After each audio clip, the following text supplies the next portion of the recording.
शन्नो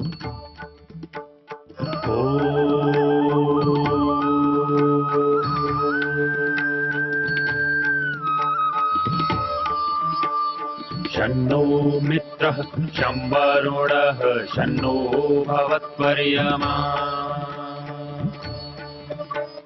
शन्न इन्द्रो बृहस्पतिः शन्नो विष्णुरुक्रमः ॐ शान्ति शान्ति शान्तिः।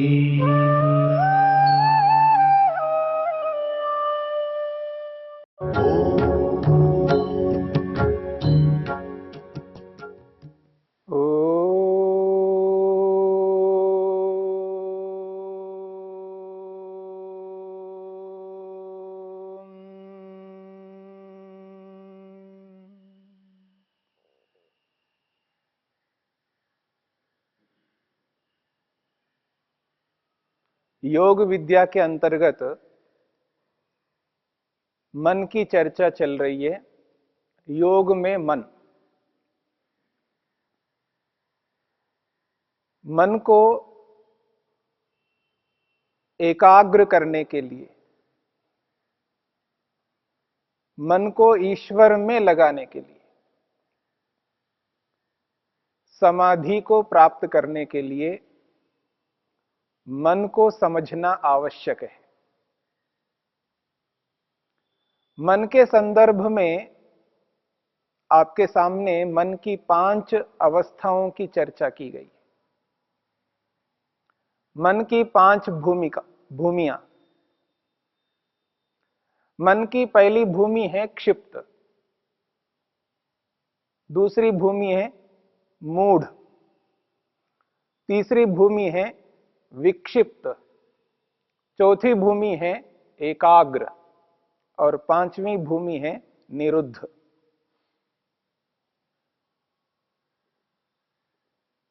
मन की एक अवस्था, एक भूमि क्षिप्त है। जब मन क्षिप्त अवस्था में रहता है, यानी मन के अंतर्गत 3 स्वभाव हैं। एक स्वभाव है रजोगुण के कारण से, एक स्वभाव है तमोगुण के कारण से, और एक स्वभाव है सत्वगुण के कारण से। रजोगुण और तमोगुण जब ये दोनों आपस में मिलकर के मन के अंदर प्रभाव में आते हैं, मन के अंदर रजोगुण और तमोगुण का प्रभाव जब बढ़ जाता है तो मन क्षिप्त अवस्था में रह करके काम करता है, और उस क्षिप्त अवस्था में व्यक्ति ऐश्वर्यों को पाने के लिए अग्रसर होता है। संसार में जो कुछ भी उसकी प्रवृत्ति होती है वो कार्य करने लगता है, ऐश्वर्य को सामने रख करके काम करता है। कुछ भी हो, ऐश्वर्य को पाना है। उसकी दृष्टि, उसका उद्देश्य, उसका लक्ष्य ऐश्वर्य रहता है। संसार के वैभव उसके सामने रहते हैं। उस ऐश्वर्य को सामने रखते हुए व्यक्ति क्षिप्त अवस्था में ऐश्वर्य की ओर आगे बढ़ता है, और उस समय मन के अंदर रजोगुण और तमोगुण काम कर रहे होते हैं। सत्वगुण दबा हुआ रहता है। जब सत्वगुण दबा हुआ रहता है, रजोगुण और तमोगुण से युक्त होकर के जब व्यक्ति कार्य करता है, उसके कार्य ऐश्वर्य को ध्यान में रख करके होते हैं, और उस स्थिति में व्यक्ति ईश्वर को भूला हुआ रहता है, ईश्वर को स्मरण नहीं कर पाता है, उसका लक्ष्य ईश्वर नहीं रहता। जब मन के अंदर तमोगुण उभर करके आता है, तमोगुण कार्यान्वित होता है, तब व्यक्ति मूढ़ हो जाता है।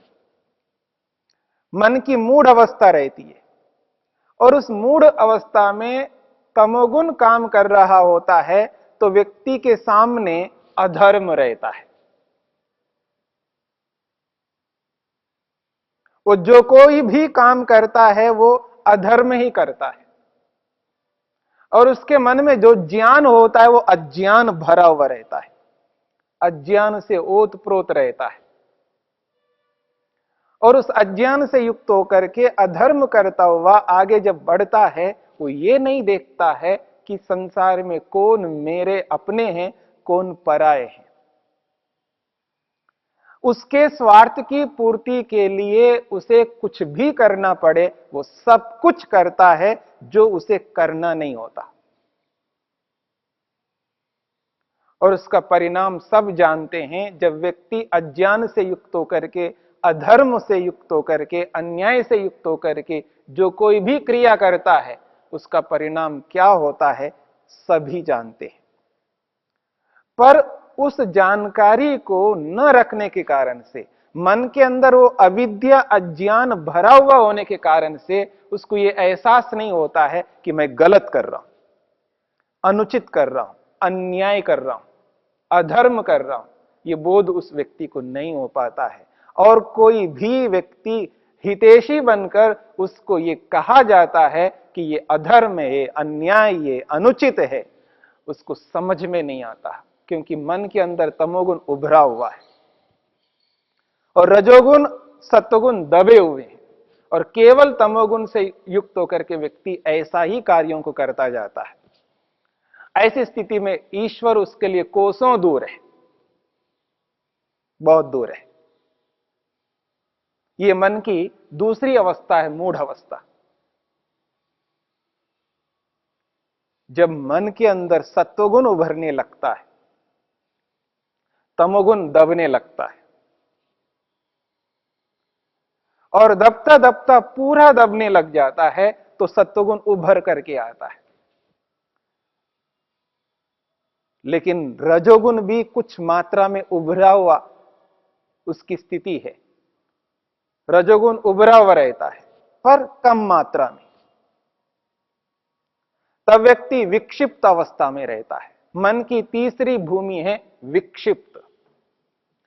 जैसा कि मैंने आपके सामने संकेत किया था, विक्षिप्त शब्द को सुनकर के व्यक्ति यह अनुभव करता है पागल। यह व्यक्ति विक्षिप्त है यानी पागल है। तो संसार में विक्षिप्त स्थिति जिस अर्थ में प्रयुक्त होता है शब्द, वो यहां योग में विक्षिप्त का अर्थ वो स्थिति नहीं है जो लोक में ली जाती है। लोक में विक्षिप्त उसको कहते हैं जो पागल व्यक्ति होता है, जिसके मन पर नियंत्रण नहीं होता है, कब क्या कर डाले एहसास नहीं होता व्यक्ति को, उसको वहां विक्षिप्त कहा जाता है। परंतु योग में विक्षिप्त अवस्था उस अवस्था को कहते हैं जो व्यक्ति अमूमन एकाग्र रहता है। व्यक्ति एकाग्र होकर के सभी कार्यों को संपन्न करता है, परंतु उसकी जो एकाग्रता होती है वो लगातार नहीं रहती है। एकाग्र होकर के विद्यार्थी पढ़ता है, लेकिन लगातार एकाग्र होकर के नहीं पढ़ता है, बीच में कुछ ना कुछ स्मरण कर लेता है, याद कर लेता है, अन्य विषयों को बीच में ले आता है, फिर थोड़ी देर के बाद फिर वापस एकाग्र होता है। एकाग्रता बनी रहती है, बीच में टूटती है, फिर वापस एकाग्रता बनी रहती है, फिर बीच में टूट जाती है। तो ये जो श्रृंखला है एकाग्रता की, वो लगातार बनी नहीं रहती है। अर्थात इस बात को आप ऐसा भी समझ करके चल सकते हैं, मैं एक संकल्प करता हूं, अब मुझे, एक विद्यार्थी संकल्प करता है, मुझे अब पढ़ना है, लगातार आधे घंटे तक पढ़ना है, बीच में कोई भी विचार मन में ना आए, कोई भी विचार आकर के भी ना जाए, केवल पढ़ूंगा, बीच में कुछ भी नहीं विचार करूंगा, केवल एकाग्र हो जाऊंगा, संभव नहीं है, संभव नहीं है। बीच में कुछ तो विचार करेगा, और वो इतना कम विचार होगा, कई बार व्यक्ति को एहसास भी नहीं हो पाता है। मन पर जिसका अध्ययन नहीं है, मन पर जिसका नियंत्रण नहीं है, वो ये एहसास नहीं कर पाता है कि बीच में मैं कुछ और भी याद किया हूं। याद करता हुआ भी उसको एहसास नहीं हो पाता है, लेकिन बदल बदल करके उसकी एकाग्रता बनी रहती है। इसका नाम है विक्षिप्त। और मोटे तौर पर आप ऐसा भी समझ सकते हैं, व्यक्ति अध्ययन कर रहा है, एकाग्र होकर के पढ़ाई कर रहा है, एकाग्र होकर के कोई भी कार्य कर रहा है, और बीच में घंटी बज गई, बेल बज गया, किसने आवाज दी, किसी ने बुलाया, या और कोई शोर हो गया, उसका ध्यान उस ओर जाके वापस आएगा। क्या हुआ, किसने आवाज लगाई, किसने बोला, उस पर उसका मन तेजी से जाएगा और वापस आ जाएगा। पर जब उस ओर उसने अपने मन को लगाया तो अध्ययन उस काल में रुक गया। वो एक क्षण के लिए रुक गया है, या क्षण से भी कम समय में रुक गया है, पर एकाग्रता टूटती है, ध्यान हट जाता है। ये जो स्थिति है, ये अमूमन सभी व्यक्तियों में चलती है। अच्छे कार्यों को करने वाले इसी विक्षिप्त अवस्था में करते हैं, और इस विक्षिप्त अवस्था के जो प्रकार हैं, वो एक प्रकार से जितने भी दुनिया में मनुष्य हैं उतने प्रकार हैं। संसार में जिसे आप मनुष्य कहते हैं, और मनुष्यों की संख्या जितनी भी है, उतने प्रकार विक्षिप्त के हैं। सामान्य से सामान्य व्यक्ति की विक्षिप्त अवस्था एक अलग प्रकार की होगी, बड़े से बड़े व्यक्ति की विक्षिप्त अवस्था एक अलग प्रकार की होगी। सामान्य जानकारी ज्ञान रखने वाले की विक्षिप्त अवस्था अलग प्रकार की होगी। एक वैज्ञानिक, एक साइंटिस्ट, बहुत बड़े वैज्ञानिक है, उसकी जो स्थिति है, जिस स्थिति में रहकर के वो जो खोज करता है, जिस स्थिति में रहकर के जिस एकाग्रता से व्यक्ति कार्यों को संपन्न करता है, वो जो स्थिति है उस व्यक्ति की, उस वैज्ञानिक व्यक्ति की जो स्थिति है, वो भी विक्षिप्त अवस्था है, क्योंकि वो भी लगातार एकाग्र नहीं हो पाता।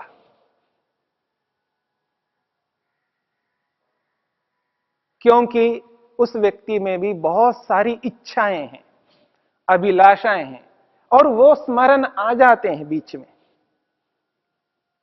पर सामान्य व्यक्ति से, मध्यम स्तर के व्यक्ति से भी, वो उच्च स्तर का व्यक्ति है, लेकिन है वो विक्षिप्त अवस्था है। तो इस तरह विक्षिप्त अवस्था में रह करके व्यक्ति अच्छे कार्यों को करता है, धर्मयुक्त कार्यों को करता है, न्याययुक्त कार्यों को करता है। बीच बीच में व्यक्ति त्रुटि भी कर लेता है, बीच बीच में व्यक्ति आवेश में भी आ जाता है, गुस्सा भी कर लेता है, लोभ भी कर लेता है। यानी राग और द्वेष से युक्त बीच बीच में होता रहता है। और जो व्यक्ति राग और द्वेष से युक्त होता है, वह व्यक्ति विक्षिप्त अवस्था से ऊपर उठ नहीं सकता। जिस व्यक्ति में राग होता है, द्वेष होता है, भले ही थोड़ी देर के लिए होता है, या कभी कभी राग कर लेता है, द्वेष कर लेता है, तो समझ लेना वह व्यक्ति विक्षिप्त अवस्था में रहता है।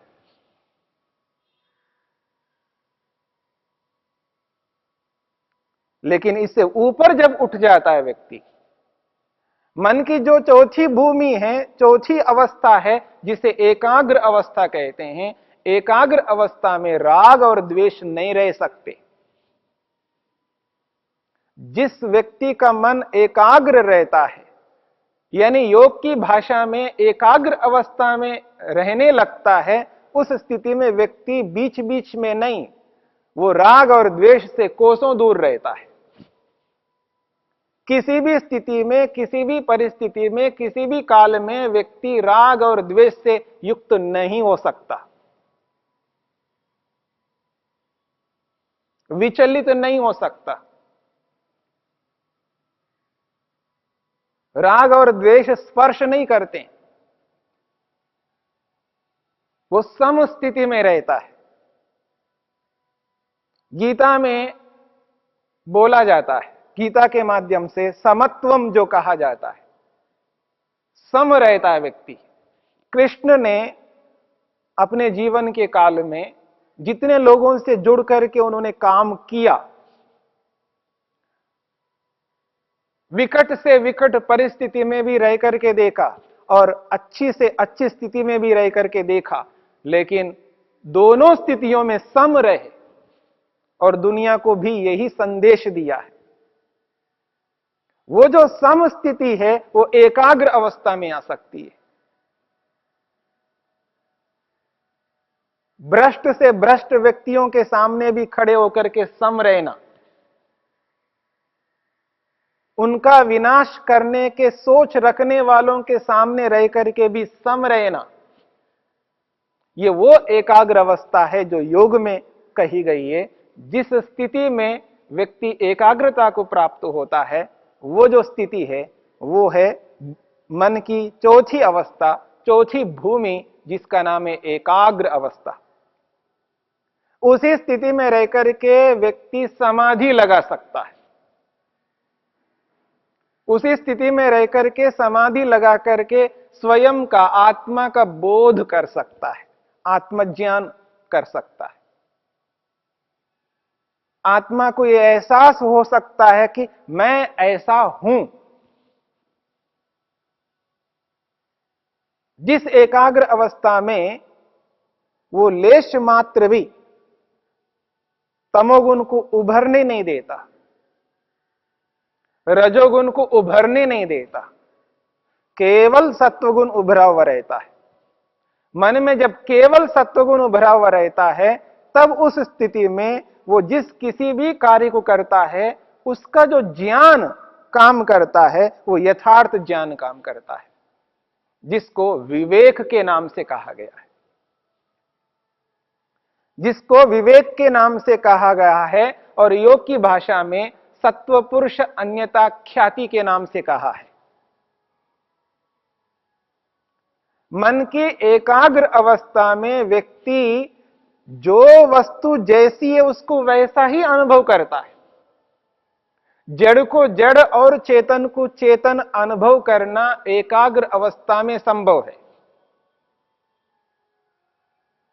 एकाग्र अवस्था में व्यक्ति जड़ को अलग करता है और चेतन को अलग करता है। तब उसको यह एहसास होता है, मैं एक चेतन तत्व आत्मा हूं और ये जो मेरा मन है ये जड़ तत्व है।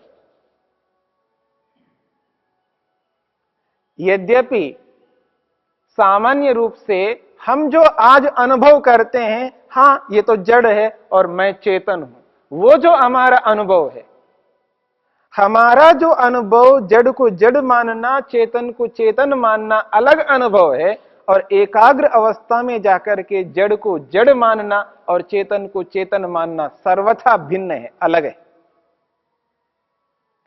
हम जड़ को जड़ मानते हुए चेतन को चेतन मानते हुए व्यवहार उससे भिन्न करते हैं। हम जड़ को जड़ मानते हैं, चेतन को चेतन भी मानते हैं, परंतु मान करके भी व्यवहार हमारा उससे भिन्न होता है। कैसे हम करते हैं, इस बात को हम आगे विचार करेंगे।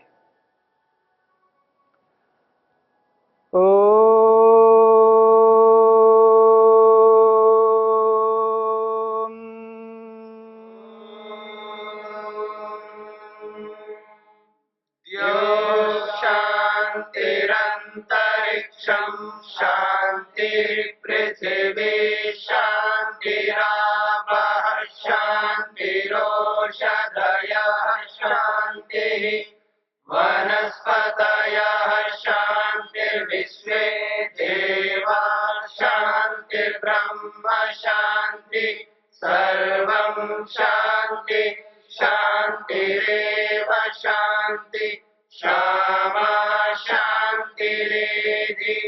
ओम शांति शांति शान्ति